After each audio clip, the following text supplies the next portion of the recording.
masaganang buhay. Ako po si Merlyson. Samahan niyo ko sa isang oras na kwentuhan tungkol sa pagtatanim ng iba't ibang uri ng halaman. Hatid ko po sa inyo ang do-it-yourself tips at iba pang sikreto mula sa magsasaka para sa mga magsasaka. Nakatutok kayo sa Signal TV Channel 1. Live din po tayong napapakinggan at napapanood sa RPTV, YouTube at Facebook.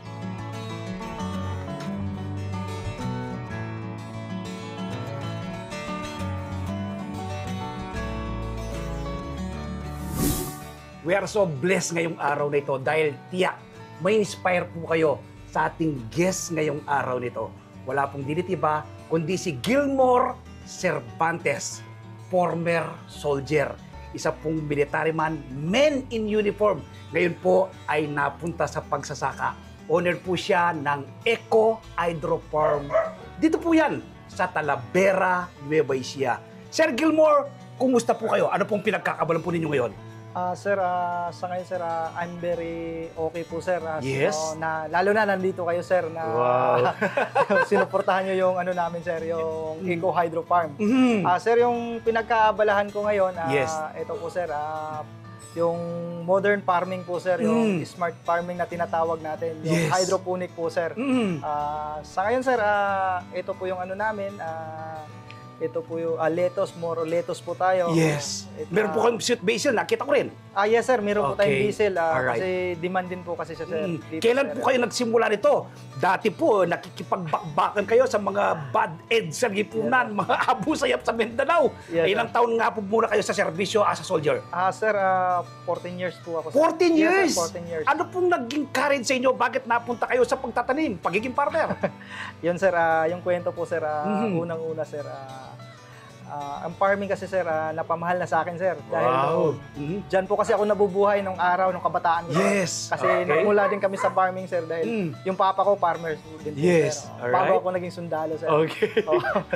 Kaya ngayon, sir, nakita ko kasi yung potential ng Potential, farming. alright. Yes, sir. Mhm. Kaya eto ginawa ko, sir. Oo. At saka eto, sir, nag-grow po siya, sir. Nung bang mag-start kayo nito, paano ka, ikwento mo nga sa amin, bahagi mo nga sa amin, paano ka nagsimula? Nagsimula ako, sir, nung una, sir. Kasi nung na-assign po ako sa sir, na-assign ako sa Maynila. Okay. So, nakita ko kasi yung sir, nakita ko po yung hydroponic po, sir, na nakita ko po yun sa Setup po niya? Setup po niya. Alright. Ko. Okay. Yung sir, nagpursige po ako na matuto, sir. Nag-aaral ka? Nag-aaral ako, sir. Nag-seminar ka sa kanya, ibig Yes, sir, sabihin? yes, sir. Nag-seminar ako, okay. sir. At saka nagsimula lang ako sa 14, sir. 14 cups. Cups of, Alright, sir, okay. yung sa Kratky method po, sir. Mm-hmm. Nag-umpisa ako, sir, within 45 days, sir. Oh. Nabuhay naman siya, pero hindi lumaki. Hindi masyadong lumaki. Hindi masyado, Nabansot. sir. Bansot, Ibig sir. sabihin, dumadaan ka Yes, sa sir. trial and error Yes, nun. sir, yes, sir. Pero, okay. Pero hindi ako hindi ako nag-alangan na mag-stop. Alright. Dahil, yun nga, sir, yung puso natin andun. Kasi, doon tayo nagmula. Tama. Pero, Tansya kung masaya ka sa ginagawa mo. sobrang saya po. Alright. Okay. Nung time na sir, nagpursige po ako na mag-aral ulit, mag-seminar ulit para malaman ko kung anong kulang. Saan ka nagkamali? Yes, sir. Yes, Doon sir. ka natututo eh. Yes, sir. Yeah. Hanggang nakuha ko, sir, hanggang yun. Alright. Dahan-dahan na ano ko po siya, sir. Dahan-dahan nakuha ko po yung timpla, yung tamang pag-aalaga sa kanya. Yes. Oh, yes, sir. In-apply mo siguro, Sir Gilmore, yung TLC. Tender Love and Care. Yes, sir. Yes, sir. Magkano po ba yung puhunan na ipinotap mo rito? Nung ikaw magsimula pa lamang, nung nasa 14 yes, ano? sir. Okay. Nagsimula ako, sir, nasa 900, sir. 900 Yes, pesos! sir. 900 pesos yung isang kit na yun, sir. Alright. Yes, sir. Aba, ngayon po 3 greenhouse Yes, na sir. kayo ah. Yes, sir. Ngayon ito pong nakikita nyo po mga kabayan, ito habang nasa background. Extension na lang po ng greenhouse ni Sir Gilmore, ano?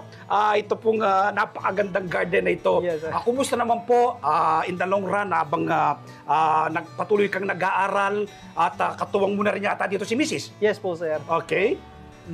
Una, sir, napakalaki pong benefit sa amin mag-asawa. Dahil unang-una, magkasama na kami ngayon, sir. O dahil kapag nakasign ka sa Yes, Mindanao, ilang beses ka ba umuwi? Sa isang taon? sir, 2 beses lang, sir. Naku, talaga Yes, naman. sir. Miss na miss mo si Mrs. Samantala ngayon, kasama mo na siya. Yes, sir. Si Mrs. po, anong trabaho? Certified Public Accountant po, sir. CPA, si Yes, ma'am. sir. Aba, Opo, sir. mukhang early retirement na rin at tagtanim. Katulong mo Yes, na. sir. Yes, sir. Oh, siya yung kasama ko dito sa pang-araw-araw, sir. Okay. Yes, sir. Ano pong naiaambag naman po ni ma'am sa pagtatanim po ninyo ng ganito pamamaraan? Ang naambag po ng asawa ko, sir, unang-una yung nandun na yung sir, yung pagsasama namin. No? Yes. Yung kaligayahan namin na nagsasama kami, sir, na nagtatanim. Mm. O yung pagmamahal din niya, sir, malaking ambag yan, sir, na tinutulungan niya ako sa pang-araw-araw po. Sir. Alright. Yes, So, dalawang method of farming ka na, no? Yes, Meron kang sir. Kratky at meron ka Saka ng NFT. yung sinasabi ng smart, binanggit mo yes, kanina, sir, yes, no? sir. Modern farming yan, sir. Yes, Saan mo sir. ito mo natutunan? Natutunan ko lahat to, sir. Unang-una, sir, yung experience ko po sa Mm. yung nasa Mindanao kasi ako, sir. Yes. Nakikita ko na to, sir. Pero Oo.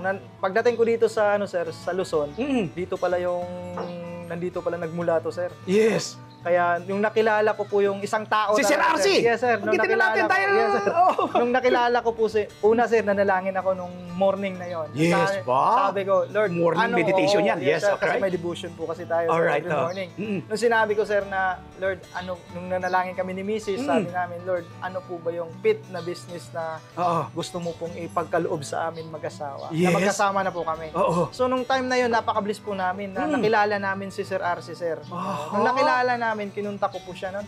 Last July po, sir. Yes. Last year, 2024. Mm. Nag-conduct po siya ng training, seminar. So, Yes. kinontak niya ako, sir, available ka po kasi on duty pa ako nung time na yon. Yes. Kaya, sige sir, puntahan kita kahit nasa duty ako. Puntahan kita. Yes. Kaya pinuntahan ko siya, sir. Nung napuntahan ko siya, sir, tinuruan niya ako, sir. Ba, talagang willing magbigay ng Yes. knowledge talaga si Sir RC. Yes, Alam mo, Sir Gilmore, may something in common tayo. Nung ako rin po'y bago sa ganyan paghahalaman, nag-pray din ako, no? Lord, anong bibigay mo sa akin negosyo na yung akma na makakatulong ako sa aking kapwa? Ito yung binigay niya. So, ganun din ka rin, Yes, sir. no? Yes, sir. Ganun din. Yes, sir. Sa ngayon, Sir RC, alos isang taong ka pa lang. Yes, sir. Kaya 6 months, sir. 6 months ka Yes, pa sir. lang. Last September 29 Okay. ako nag-umpisa, sir. Alright, oo. Paano mo minamanage o minomonetize ito yung mga tanim? Unang-una, sir, hands-on talaga ako, sir. Hands-on, yes. Yes, sir. Importante Ako yan. Yes, sir. Alright. Oo. Pangalawa, sir, chinichik, kinakausap ko sila. Ba, tao rin, pareho sir. tayo. Every morning, sir, kinakausap ko yan, sir. Okay, oh. Bago matulog. Pag gabi, sir, pinasya lang ko lahat yan. Kahit Kakausap anong busy ko. mo, Yes, no? sir, oo. Alright. Oo. Kinakausap ko sila, sir. Lahat. Lumaki kayo ng maganda Yes, para sir, mapakinabangan, oo. ano? Yes, sir, para... So, susuklihan ko naman yan, bibigay ko yung pangangailangan. Yes, Siguro sir, ganyan yes, sir. sinasabi mo. Yes, sir. Okay. Ano pong benepisyo ang nakukuha ninyo? Dahil nakikita ko pong pangangatawan po ninyo, Yes, sir. apaka-energetic po ninyo. Ano pong benepisyo ang nakukuha po ninyo sa pagtatanim, Sir Gilmore? Sobrang laki, sir. Unang-una yung benefits na nakukuha natin kasi pagkain to, sir, eh. Yes. Maraming health benefits na kukuha natin. At saka nandun na rin yung exercise, sir. Yes. Araw-araw, sir. Gumagalaw ka lahat. Yes. Gumagalaw katawan mo dyan, sir. Alright. Tapos, ang pinaka, talaga, sir, yung makasama ko yung pamilya ko. Yes. Yun talaga ang number one business. Stress reliever Yes, mo na rin. Yes, sir. Yung makasama ko na araw-araw, nandito na ako. Okay. Okay. May mga suki na po ba kayo sa mga harvest natin? Yes, sir. Wow. As of now, sir, marami na talaga, sir. Okay. Oo. Parang kung tawagin, may download ka na. Yung marami ng mga kumukuha sa mga produkto Yes, sir, ng mga tindahan din yata. Yes, sir. Sa ngayon, sir, meron na kasi tayong mga reseller, sir. Reseller ang tawag doon? Yes, okay. Sir, Oo. As of now, meron na tayong 900 cups per week na Praise God! requirement natin kasi Malaki. may mga yes sir, may Oh. mga ano na kasi tayong nakukuha, sir. Meron na rin tayong high-end restaurant, may Yes. mga coffee and restaurant. Sila po yung tumutulong din sa akin. Yung market sumunod, ano? Yes, sir. Yes, sir. Hindi ka kasi tumigil, Yes, Sir sir. RC, at saka yes. pinagkatiwala mo kasi sa Panginoon. Yes, sir. Yun ang Yung number ginagawa mo at nag-enjoy ka. Yes, sir. Yes. Ganun yan eh. Kapag nag-enjoy ka, yung Panginoon, ibibless ka niya parati. Ano? Yes, sir. Okay, nung bang namatayan ka na rin ba ng alaman at anong ginawa mo? Yes, sir. Maraming business na, sir. Okay, Yung- challenges po yan, challenge, alright? Grabe, sir. Yung uod. Mm. Yung namatayan ako, sir, hindi rin ako makano, sir. Hindi ko alam anong gagawin ko kasi Oo. nalanta bigla. Hindi ko alam anong sakit to. Okay. So, ngayon, sa support naman ni Sir RC, sir, Yes. kasi once tawagan mo siya, automatic talaga, tuturuan ka niya. Sir RC, napakatyaga Yes, sir. mo. Hindi ka tumigil eh. Yes, sir. Hindi, Yung iba, sir. Yes. iinto na yan eh. Hindi po. Di ba? Pero ikaw, hindi ka tumigil. Parang yung ginawa mo, try until you succeed. Yes, sir. If you fail, you learn. Yes, sir. If you succeed, you earn. Yes, sir. Nag-earn ka na ba kayo, Sir RC? Yes po, sir. Wow, praise God! Okay, masasabi mo bang kasi ilang beses ka po umarbes sa isang linggo? Sa isang linggo, sir, 2 beses po tayo nagha-harvest sa 2 linggo. Wow, 2 beses samantalang yung iba dyan, once a week lang sila. Once a Ikaw, week. 2 beses ka kung... alright. Yung 2 beses po natin, sir, yun lang po yun sa mga reseller natin. Oo. Pero yung meron po tayong araw-araw talaga na sinusunod. Regular! Yes, sir. Nagpapapick and pay ka rin ba, Sir Archie? Ah, Sir Gilmore? Sa ngayon, sir, wala pa. Plano pa lang namin. Mm. Yes, sir. Alright. Plano pa lang namin, sir. Darating po yan. Yes, sir. Pag darating. nagpapick and pay ka na, no? Yes, sir. Tapos, yung po bang knowledge na ito, pahiram lang sa atin ng Panginoon yan Yes eh. po, sir. Sinishare nyo rin po ba sa iba yan? Yes, sir. Yes, sir. Hindi po Aba. natin ipagdamot, sir. Mm. Kasi itong talento na to, sir, hindi po natin hawak to. Tama po. Yes, sir. Oo. Sinishare ko po, sir. Mm. Ako rin po, sabi nga, lagi ko sinasabi, bihasa ka ng beer sa pagtatanim. Sabi ko, hindi po hanggang ngayon nag-aaral ako, no? Yes. So ngayon po, magkano na po yung kinikita natin sa ating pagtatanim mga laman na ito, Sir Gilmore? As of now, sir, pwede ba? Sige po! Sa ngayon po, sir, naka 6 digit na po kami per month. Praise God! Aba, talaga naman, oh! Kaya nga, ito sir, sa laki ng tulong unang-una ng Diyos sa amin. Yes po. Dahil una-una, yung sakripisyo ko talaga na yung umalis sa serbisyo. Oo. Pero ito sir, times 2 po yung sahod ko sa army, sa serbisyo. Oh, Kaya, payapa pa yung buhay ko, pamilya sir. mo, Yes, no? sir. Di nila iniisip. Kasi pag army ka, pag lumabas ka ng bahay, parang yung isang paa mo, Yes, nasa hukay na. nasa hukay na. Yes, sir. Samantalang ito, kasama mo na pati si ma'am, ano? Yes sir, andito na po. Nandito na yung asawa ko. Oo. Tapos, ito, hawak mo yung buhay Yes. mo. Oo. Tapos, every morning, ito lang yung nakikita mo. Hindi tulad dun dati sa Mindanao, sir. Na Yes.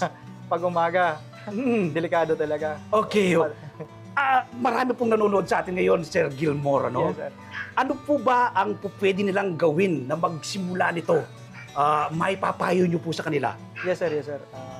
Una po, sir, ang mapapayo ko lang sa kanila, wag po tayo una-una kasi mag-hesitate tayo eh. Na Yes. Hindi natin kaya. Oo. Kung di po natin subukan, di po natin malalaman Yes. na kaya pala natin. Kaya pala natin. Alright. Kaya subukan natin habang bata pa tayo. Ako nga ngayon, 36 years old pa ako, pero Yes. andito na ako sa farming. Oo. Kasi sinubukan ko. Tama. Kaya eto. Lumabas ka kasi sa comfort zone mo eh. Lumabas Yes, ka sir. sa pagiging sundalo. Yes, Ito, sir. nag-focus ka rito. Yes, Ano po, man sir. pong focus na ating ginagawa sa ating mga trabaho, mag-excel po yan, magsasucceed po yan. Yes, Tama sir. po ba? Tama po, sir. Basta may panalangin lang. Yes. Tamang panalangin. Sabayan talaga natin yan. Number 1 yan. Yes. Basta put God first. Di Yes, ba, sir. Yes, sir. Oo. Sir Gilmore? Yes, sir. Okay. Kanina, nabanggit mo, nag-start ka lang ng halos 900 na sir. punan sa, Yes, sir. Yes, sir. sa isang kratki. Yes po, sir. Ngayon po, ilan ang kratki? Tuna box ang tawag dito. Yes, sir. Di ba? Yes, sir. Yes, sir. Ilan na po ito? So, sa tuna box na gamit ko, sir, ngayon, nasa mga 230. 230. Oh, Bukod pa ito yung NFT mo. Bukod pa to, sir. Bukod pa yung Yes, NFT sir. mo. Yes, sir. Okay, ano po bang plano po ninyo sa hinaharap? Ito, 3 greenhouse na tayo. Yes, sir. So ano pong pinaplano nyo pang development, sir? Yun nga, sir. Yun, sir, magandang tanong talaga, sir. Yung Yes. plan talaga namin mag-asawa, sir, pagdating ng araw, makahanap man lang kami ng isang farm talaga, sir, na matayo namin yung pinapangarap namin na greenhouse na yung pwede pasyalan, Yes. yung pwede kami magturo, makatulong man lang tayo sa natin, sa mga nais din na matuto ng hydroponic po, sir. Yes. Yung nandun na lahat, na pwede kami magturo. Parang one-stop shop. One-stop shop, sir. Ano? Yes, sir. Pagkatapos mong magturo, pwede na rin kumuha sa iyo ng mga Yes, sir. materials. Yes, sir. Yes, sir. Yes, so. Yun talaga pangarap namin, sir. Naniniwala ko, Sir Yes, Gilmore, ibe-bless ka ng Panginoon at ibibigay yan. Yes, Kasi ngayon lang tayo nagkita, nakapako yung puso mo, no? Yes, Isa po, kang sir. mabuting mamamayan. Naglingkod ka sa ating bayan ng Yes, sir. itinataya mo yung buhay mo para sa katahimikan. Yes, Ito sir. naman ngayon, dito ka dinala ng Panginoon sa paghahalaman. Paghahalaman. So, okay. Bilang banding ninyo ng mag-asawa, no? Tuwing umaga, sabi mo. Yes, sir. Hanggang hapon, nandiyan ka. Yes, sir. Opo, sir. So, nakatuto kayo talaga, binabantay nyo yung mga tanim na halaman. Yes, sir. Ang ano ko lang kasi natin, sir, unang-una, lalo na sa panahon ngayon, mainit. Kaya nakapokus din kami. Lalo na ako, sir, nakapokus ako dyan. Kasi si Mrs. may Yes. aside dito, may trabaho din siya. Yes. Kaya ako, sir, focus talaga ako dito. Mhm. Morning at saka tanghali, sir, at Yes. saka hapon. Kung ako isang mamamayan ng Nueva Ecija, partikular dito sa Talavera, paano ba makokontak ang isang dating soldier na tulad mo para magpaturo sa iyo? Paano ka na makokontak? Sir, makukontak po nila ako. Meron po naman kaming FB page. Yes, banggitin niyo po. Yung Eco Hydro Farm. At saka nandun po yung number ko. Kung nais niyo pong matuto at saka nais